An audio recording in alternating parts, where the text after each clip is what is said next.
In this video, we're just going to quickly look at infinity minus infinity. All right, this is kind of form that doesn't require a bunch of extra work. All right, so we want to figure out this. We're finding the limit as x approaches 0. All right, well, if I plug in 0 here, 1 over 0 is going to be infinity. 1 over tangent of 0, tangent of 0 is 0, so this is also going to be infinity. All right, so I get infinity minus infinity. Again, this is an indeterminate form because I don't know which infinity is going to win out. All right, so the way we're going to do this one is we're just going to get a common denominator and combine them.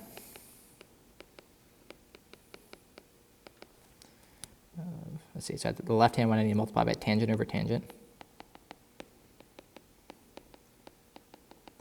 And the right one I need to multiply by x squared over x squared. But now that those denominators are the same, I can combine them.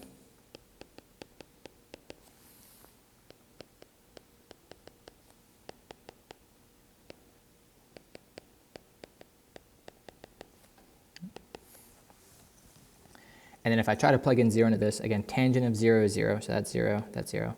X, or 0 squared is 0. So I get all these zeros, I get 0 over 0, which means I can use L'Hopital's rule. All right, so now I'm going to get the limit.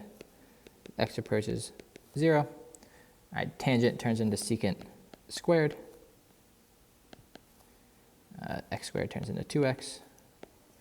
X squared tangent of x, I have to do the product rule because I'm taking the derivative of something being multiplied, so it's going to be x squared secant square root of x plus 2x tangent of x.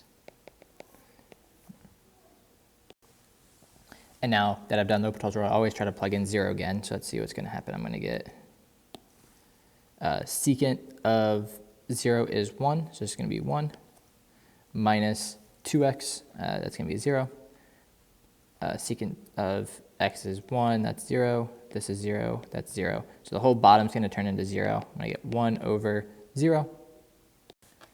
And this is not an indeterminate form. So 1 over 0 is not something where we're going to get a nice number. But it's not an indeterminate form. We know if we take 1 and divide it by a really small number like 0, we're going to get infinity as our answer. All right, it's going to be positive infinity because this is the only number and it's positive 1. Everything else is 0. All right, so my final answer here is going to be positive infinity for this limit. So it turns out when we have this infinity minus this infinity case, this first infinity won, and we got infinity. The second infinity one would get negative infinity. And it's also possible that they cancel out and you get 0.